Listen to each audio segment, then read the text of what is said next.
A física do motor gerador.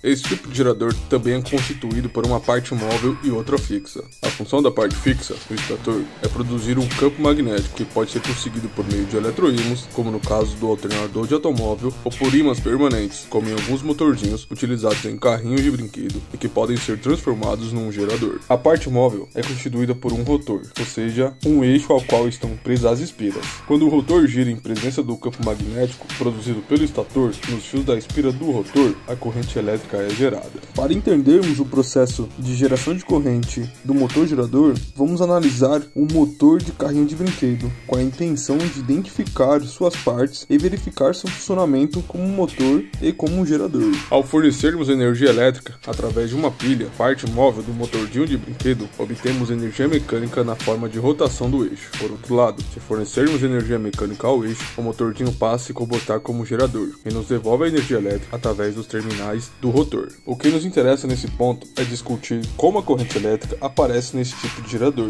Esse motor gerador de brinquedo é composto por um rotor, ou seja, um conjunto de espiras presas ao eixo, que é envolto por um ímã permanente. Para discutir a origem da corrente elétrica nesse sistema, vamos considerar o esquema do motor gerador, como numa figura representada agora. Ela é simplificada e procura representar o movimento da espira metálica retangular, A, B, C, D, no interior da região entre os polos do ímã, onde o campo magnético pode ser considerado uniforme. Vamos considerar o que ocorre nos lados da espira enquanto está completa uma volta em torno do seu próprio eixo. A figura representa a espira num determinado instante, onde os lados AB e CD movimentam-se perpendicularmente às linhas de campo magnético. O lado AB movimenta-se para baixo, enquanto o lado CD para cima. Quando a espira se move, os ímãos positivos e os elétrons livres que constituem o metal também o fazem. Dessa forma, o movimento da espira corresponde ao movimento de muitas cargas em presença do campo magnético. Como vimos no vídeo anterior, neste caso aparecem forças de origem magnética, como as forças de Lorentz, tanto nos íons como nos elétrons livres. Como os íons estão presos uns aos outros,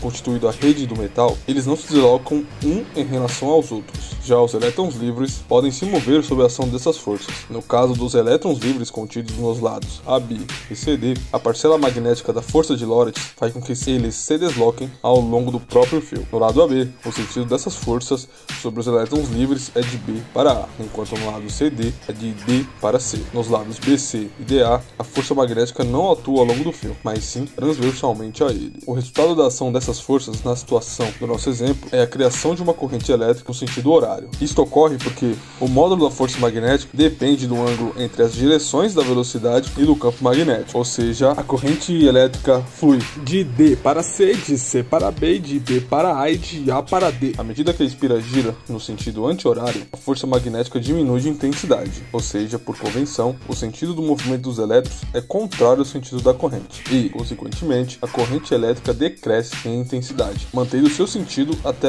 a situação ilustrada. Nessa posição, a força magnética sobre os elétrons livres nos lados AB e CD anula-se, pois o movimento do lado AB é antiparalelo e o do lado CD paralelo ao campo magnético. A partir daí, a corrente passa a crescer no sentido de B para A e de D para C, pois a força magnética volta a aumentar de intensidade. Essa corrente atinge o valor máximo na situação ilustrada. Quando passa a decrescer novamente, anulando-se na situação da figura ilustrada, assim, a cada volta da espira corresponde um ciclo de corrente elétrica. Em outras palavras, esse sistema produz uma corrente alternada, cuja frequência é determinada pelo número de voltas da espira por unidade de tempo. O circuito que acabamos de examinar poderia, em princípio, representar um gerador real. Entretanto, tal gerador seria bastante ineficiente, pois ele só contém uma espira. Para aumentarmos a eficiência de tal sistema, o que se faz na prática é colocar o número máximo possível de espiras girando no interior do campo magnético. Há ainda outros tipos de gerador de corrente elétrica que também são explicados com base na força de Lorentz, os dínamos e alternadores utilizados em automóveis. Nesses sistemas, o campo magnético no qual o rotor está imerso é gerado por um eletroímã e não por um ímã permanente. A corrente elétrica que cria o campo magnético no eletroímã é fornecido pela bateria. Existe ainda outra construção, onde a origem da corrente elétrica é explicada pela força de Lorentz, que é a parcela magnética. Quando colocamos um fio metálico em forma de U, em presença de um campo magnético constante no tempo, e deslocamos uma barra também metálica apoiada sobre os lados do fio com uma velocidade constante. Como a barra se desloca com o tempo, o caminho que ela faz se deforma, e o mesmo mesmo acontece com a superfície interior ao circuito. Esse movimento da barra, em presença desse campo magnético uniforme, ocasiona uma corrente elétrica ao longo da parte fechada do circuito. O que ocorre é algo que envolve os seguintes efeitos eletromagnéticos. Quando a barra se move, tanto os íons positivos da rede cristalina do metal, como os elétrons no seu interior, ficam sujeitos a uma força de origem magnética, dada pela expressão. No caso do nosso exemplo, essas forças têm direção ao longo da barra e os sentidos opostos indicados